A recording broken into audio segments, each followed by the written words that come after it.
Thank you for listening to the Matt's Movie Reviews podcast, available on Podbean, Apple Podcasts, Spotify, Google Podcasts, Amazon Music, and Stitcher. Also, please follow Matt's Movie Reviews on Facebook, YouTube, LinkedIn, Reddit, Instagram, and MeWe. And of course, be sure to visit mattsmoviereviews.net for the latest reviews, top 10 lists, and more. Now, on to the show. You ready? Yeah. All right. Tell us everything about the greatest shot you ever took.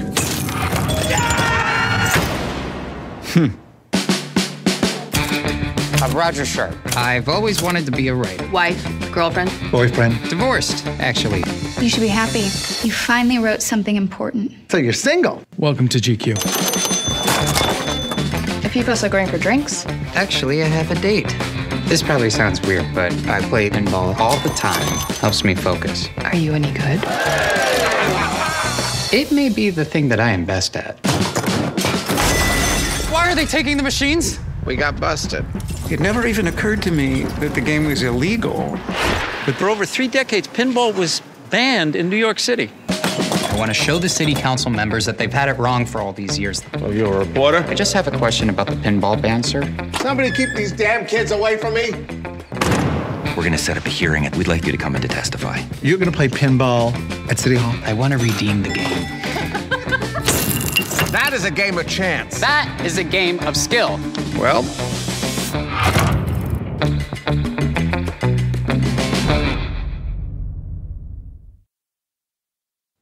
Hello and welcome to the Matt's Movie Reviews podcast. I am your host, Matthew Pejkovic, and this is episode number 513. Releasing across the US on March 17 in theaters and on demand is Pinball, the Man Who Saved the Game, an engrossing true story about how in 1976, writer and pinball historian Roger Sharpe challenged a 40-year-old law that pinball was illegal in New York City. A fascinating and entertaining indie biopic that is filled with terrific performances, an endearing story, and great period detail. Pinball, the Man Who Saved the Game also marks the feature film debuts of directors Austin and Meredith Bragg, who I'm glad to say join me now on the podcast. Austin and Meredith, I thank you so very much for your time today. Thanks for having us. Meredith, I want to begin with you. You know, what I love about watching movies is that sometimes you can be reintroduced or introduced to like these real life figures that are kind of like lost in history, right? And Roger Sharpe is definitely one of these people.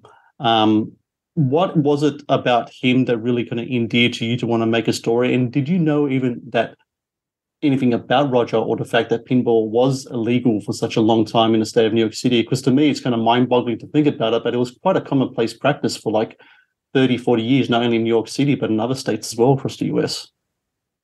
I knew a little bit about it. I'm not sure where we first came across the factoid that New York had banned pinball, and that this GQ writer with a beautiful mustache had helped save the game by proving that it was a game of skill and not chance in front of the New York City Council.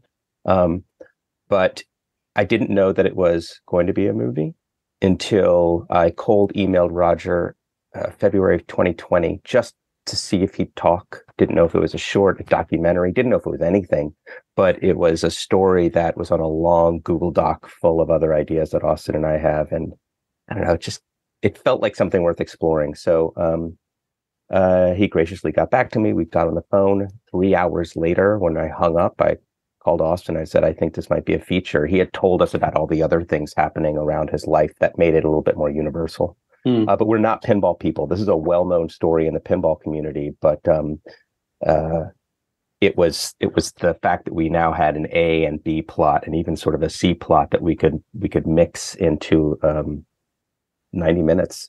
That's what that's what we found after talking with Roger. And I got to say, I deeply love the esoteric, bizarre facts of history and people of history that get brought up and given a cinematic treatment. I devour that sort of content. So I may have been on the lookout for something like that. I always read little tiny things in magazines and think, could this be a movie? Could this be a movie? Most of the time they can't. They don't have enough meet there, but thankfully with Roger, we were able to make it happen. Austin, my experience with pinball is admittedly very limited. Played it once in a while. And I didn't know that it was such an intrinsic game. I just hit the buttons on the side, let the ball roll where it may, and whatever happens, happens. Did you have the kind of the same, did you come from the same place that I did in regards to your experience with pinball? And what do you learn about the game as you're researching this project? Is there anything in particular that really kind of stood out for you when it comes to not only the playing of pinball, but the structure of a pinball machine? Sure. We were not pinball people as we sort of stepped into this. So we've certainly become pinball people over time. But anyone who has seen us play knows that we are very, very much not pinball people. We are terrible, not just when standing next to Roger, but just in general. But doing this research and digging through, not just Roger's book, but all of his notes and looking into some of the history ourselves, it's really been fascinating to watch the game sort of evolve and mature over time. And what really stands out to me is the sort of dedication and the sort of family nature of the industry. I mean, you had competing companies in Chicago all putting out games that would still reach out and help each other when times got hard. I mean, there was a war and suddenly parts were hard to come by, or copper was being rationed. It was, again, they were stripping telephone wires to get enough copper to put into these games. And I never knew how popular it was. I mean, there was such a boom early on, and especially overseas. At one point in our research, I think we saw that manufacturers were selling something like 60% or 80% of their machines to Europe. It was a huge game with a huge following. And then to have it banned in so many cities across the country was just flabbergasting to us. But what really sticks out to me is just how much the sort of pinball community still to this day rallies around the game. I mean, we had an enormous amount of support from the pinball community. The most obvious example is just sourcing those games. We had, vintage machines on hand, something like 25, 30 machines on set. Which, by the way, was very fun. When it came time for lunch, you'd hear them power on and have the casting crew playing in between shots. It was pretty great. Meredith, the Roger Sharpe in the movie comes across as an incredibly endearing character. And I was really curious about what he was like in real life. So I found some videos online of his different interviews and such. And that endearing quality, that quality to tell a good story, that quality to kind of meander a little bit as well, all kind of shone through in those videos that I was watching. What's he like as a person to talk to pick the brain of? Because I imagine he would be the kind of guy that could really kind of hold a room and not let it go unless he was ready to do so. Our Zoom calls routinely went 3, 4, 5 hours. And then we got to ask the follow-up question, the next Zoom. I mean, he's a talker and he's open. Once he trusted us, he sort of opened his entire life to us and gave us so much information.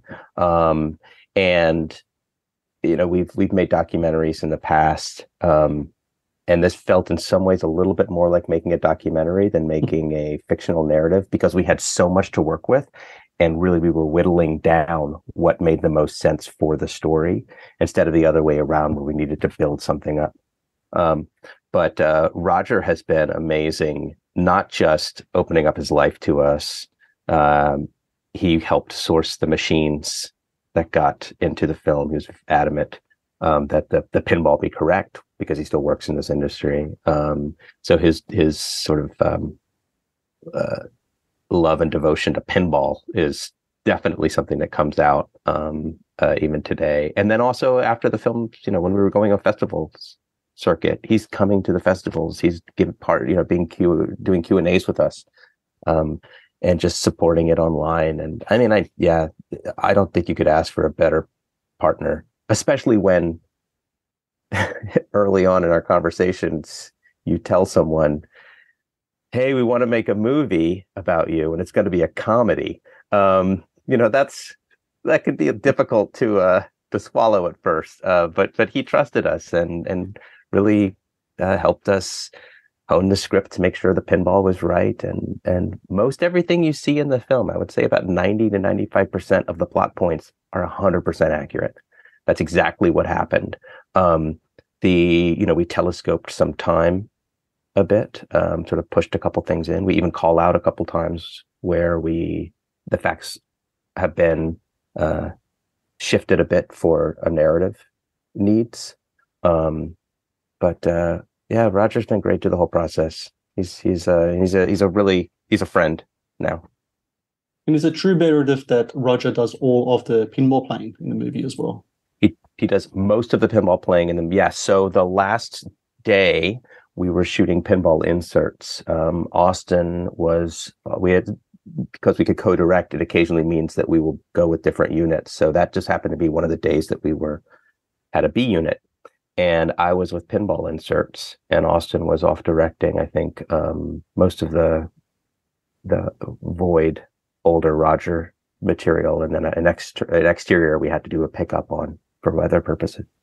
And we were shooting. We had to hit these targets, and Roger's there. And I thought, who better to do this than Roger? So we asked Roger if he would be willing. And because of the way the camera and everything's set up, he sort of had to contort his body a little bit. And then he just nails it. It's shocking how good pinball players are, even in this bizarre contorted position that is incredibly unnatural. And I'm not sure how long he could hold. He was hitting the targets. We did not have to reset a lot for him. It was pretty great. I just want to put a little trivia to both of you. The book, Roger's book, Pinball, how much do you think the used hardcover of that book is on Amazon right now? We know because we have a soft cover. We probably should have bought a hardcover. I know there is currently one going for $5,000. I believe the other two are there are two others last time I looked that were going for $500. Yes, which is a little bit still much more than they were when we were initially starting this project and bought one. You can get the soft cover for less than $100. Yes, it's a wonderful book. I highly recommend it, and the pictures from James Hamilton are great. I got to say, my eyeballs went a little large when I read that price, because I was like, "Oh, I got to get that book," and I was like, "No, I don't need to get that book." Austin, I want to talk to you about Mike Feist, because I thought he was just terrific in the movie. He's a great actor all around, and just the qualities I was talking before about Roger. He really he gets those qualities, and he creates a really great, character out of this character. I think that's the best way to kind of say it. What was it about Mike that really kind of spoke to you that he could play Roger? And what was it like when you first approached Mike with this subject? Because it's one thing where you're saying you're making a biopic. Sometimes biopics can have a bit of cred on them to be kind of like stuffy, kind of like Oscar baity kind of movies. But biopics like your film, I kind of compare to things like Disaster Artist or American Splendor, these kind of films about larger-than-life characters who you don't know just how much of an impact they have on history, but it is quite large. I'm sure that was something Mike found to be really appealing when approaching a character like Roger. I mean, I would hope so. We were first, I think the first time we had Mike Feist's name cross our desk was thanks to Lindsay Weissmuller, our casting director, who was fantastic. We looked at some of his materials and, we just sort of went for it. And I have to say, we hit him at the right time. I think we got extremely lucky. If we had contacted him 3 months earlier or 3 months later, it might not have worked. But he had already done West Side, but due to the pandemic, West Side hadn't opened yet. In fact, he got our script. Our script was handed to him as he was boarding a plane going to a private screening of West Side in LA, and he read it on the plane. And to hear him tell it, he said, "Oh, I don't want to do a project. Let me read the script." Okay, I like the script, but maybe the directors are jerks, so I'll talk to them first. We got on a Zoom with Mike, and I mean, honestly, within 20 minutes, I think we were all getting along probably too well. And he just said, "All right, fine, let's do it." and it's really just fantastic. An amazing actor, first and foremost, but second, just a great personality to have on set. Mike is, we have a 21-day shoot. Mike is in pretty much every single scene. He's going to be there, all day, every day, and was just fantastic. He would, great relationship with everyone else on cast and crew. Before we even started filming, he flew out to spend some time with Roger, and sort of, get his measure of the man. And they apparently had a great time. Just wonderful. Can't speak highly enough of the man. The Matt's Movie Reviews podcast is brought to you by TeePublic. TeePublic is the world's largest marketplace for independent creators to sell their work on the highest quality merchandise. With over 1.2 million designs, TeePublic is sure to have something you'll love. The Matt's Movie Reviews podcast is brought to you by Amazon. The world's leading online store, Amazon is your first stop to buy a wide range of products at competitive prices with fast delivery times. Amazon is also a world-class entertainment hub that includes Prime Video, Audible, Twitch, Amazon Music, and more. Sign up with Amazon today and experience the best in online shopping and entertainment. Please support Matt's Movie Reviews on Patreon. Get access to exclusive content, request movie reviews and top 10 lists, and help support my work. Please click on the Patreon link in the description below. Austin, throughout movies, there have been great props. James Bond has his gadgets. Tom Hanks had Wilson in Castaway. Mike Feist has a magnificent moustache in this movie. Moustache so magnificent that I'm sure Sam Elliott will watch this movie and say to himself, "God damn, that's a good moustache." Two-part question. Number one, moustache, real or not? Number two, acting with a moustache. Does Mike Feist have to approach moustache acting in a different kind of way? Does that impede dialogue? Does that impede breathing? Does that impede, I don't know, the distractions of people working across from him? I mean, because a moustache like that, it's a entity all on its own, isn't it? Yeah. So, okay, to the first part, real or not, thank you. No, it is definitely not real. It was glued to his face every single morning, and he loved it. He loves having things glued to his face. That's what we learned over time. Even having an allergic reaction to the adhesive, he loves every moment of that. Lies. Yeah, it's a challenge. The thing is, if you're doing something about Roger Sharpe, you can't leave a mustache out of the picture. I mean, that mustache, Google, if you're listening, Google that photo of Roger Sharpe in the city council chambers in 1976. The mustache is insane, right? It has become sort of almost Roger Sharpe's personal logo, right? That's part of his brand at this stage, that crazy mustache. And no one can grow a mustache like Roger. So, of course, we're going to have to glue it on every morning. Meredith, I want to talk about the structure of the film. You guys really have fun with this movie. You kind of correct the record throughout the movie, kind of make fun of kind of like biopics and romantic kind of like stereotypes in movies. And on top of that, you cut back to like an older Sharpe who's played by Dennis Biltzikaris, who's an actor who's been around a long time.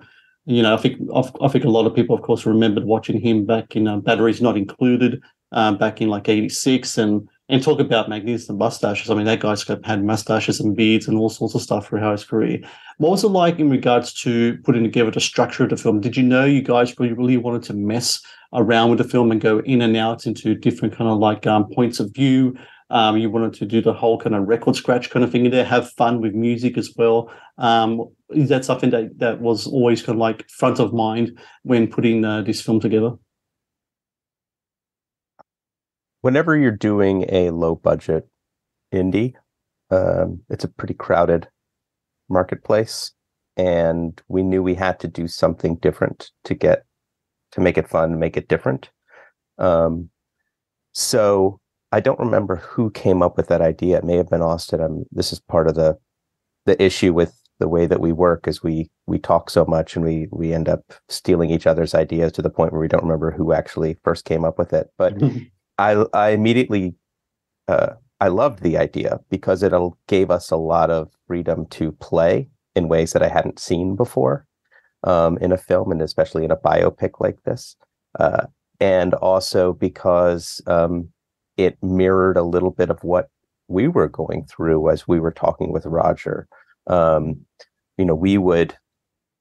We would talk with Roger over Zoom, and we would pitch ideas and come up with narratives. He was reading, treatments and scripts, and occasionally he would have issues with something.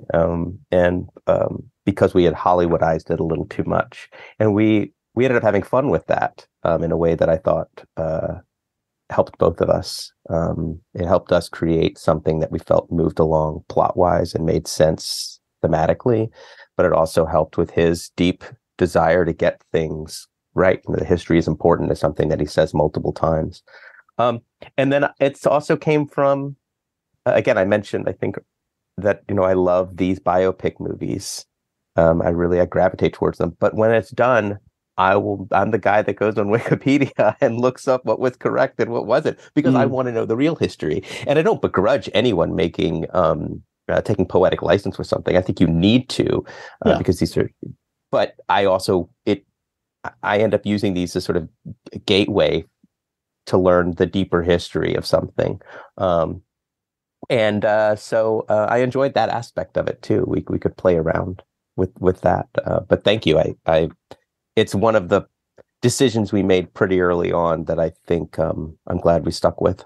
I'm glad you stuck with it too, because I watch a lot of movies, and there's a lot of times I do get kind of biopics and such coming my way. So anytime anyone can mess around with structure and they can do so in a really kind of successful way like you guys did, I really appreciate that. So thank you. Austin, final question. The whole basis of this film, I think, and Roger's standing in his life at that time, was about the importance of kind of like just stepping outside of your comfort zone and taking a risk. Calling your shot and making it, that's a thing that a lot of people say these days, call your shot, go out there, take that risk. And it's not only about that, it's also about having a commitment and a purpose. And I think in a lot of ways that speaks to a lot of like what people in a creative space do as well.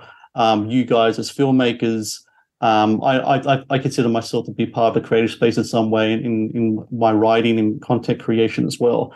And a lot of that stuff does come with risk because no one promises anything about anyone reading your stuff or watching your stuff or doing whatever. You could be a real, there's twice as many failure stories as there are success stories. How important is it, do you think, that this story really does show that sometimes you need to stand by your values, your principles, and live up to what could be your purpose in life? And sometimes you just got to take that deep dive, man. You got to crash into the ocean and try to swim to the shore, because I think that's a real kind of important life lesson for a lot of people to learn. Yeah, I mean, that really is the theme at the heart of this film, right? Is the idea of your life is defined by risk, right? Those you take and those that you don't. And so